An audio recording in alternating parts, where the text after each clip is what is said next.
Welcome to the Whiskers edition here. I had a question about how I got my whiskers so white, or how to get whiskers maybe more whisker-like. There are a couple different ways that you can do this. We will be using Pastel Mat today. If you don't have Pastel Mat, I have another video that can help you with different techniques and styles that you can use on the type of paper that you have. I will leave that in the link below. Okay, so one thing that you can do is you can use an embossing tool. Now, this is just a Whiskers. I bought this at the local hobby store. It's pretty easy to get a hold of, or you can just use, maybe if you have like something that's a little bit different, you can do that too. But you can go through and you can emboss some of these areas in the face. You can make your little marks like this. You want to watch the direction of your hair, and then you can also, let's see, say we have our whisker, say our whisker line goes like this, okay? So you can go through actually and just very lightly go through, and you can make these embossed areas, okay? And then that way when you color it, let me sharpen my pencil. When you color it around it, you won't be coloring those areas. So that is a good way to go through with that, and get your nice crisp lines for your whiskers. Now, if you don't have an embossing tool and you would like to still get those nice crisp whiskers, you can go through, because you're not going to see these whiskers out here if you don't have it right. So let me grab, I have it's a green light, but it's gray-green light.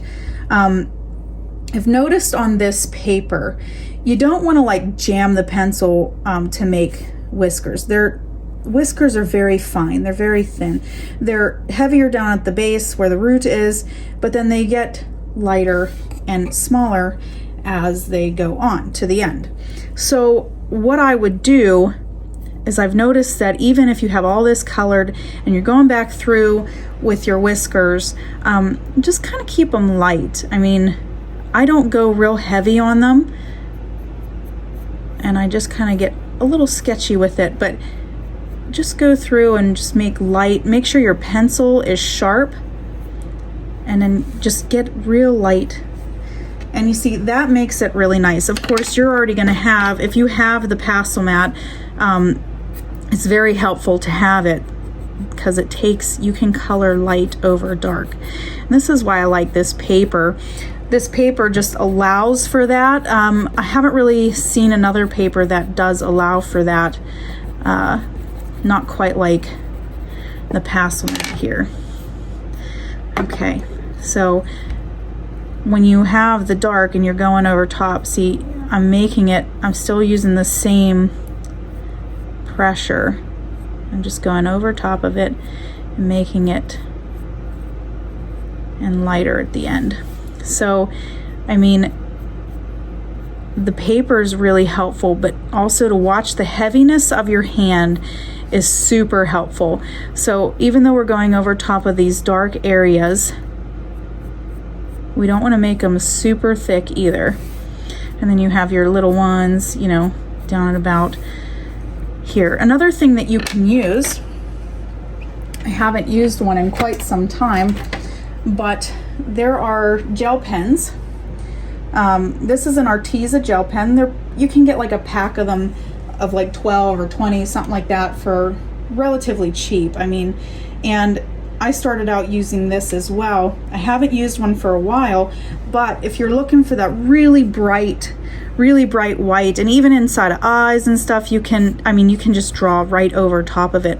Obviously, this is going to be something that you use after you're done. Like, you don't want to go through and just put gel pen all over everything and then have to come back through and color over top of it. But this is also a nice way to add some of the shine to your eyes, and maybe like, shine like speckles on your nose. it really just pops it, you know, honestly, that nice crisp white. You can even go through the embossed parts that you did and go through them and make them a lot brighter.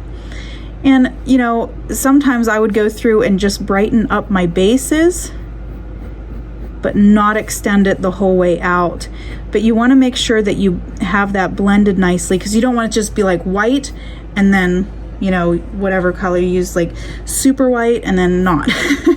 So that is a good way to do whiskers. And I mean, there's no wrong way. I mean, we're all learning, we're all trying to figure it out. So these are just some of the ways that I know and that I know that work for me. So if you have any questions, feel free to ask. I'm always willing to do like a follow-up video or even talk to you about, you know, any kind of tips that might help you.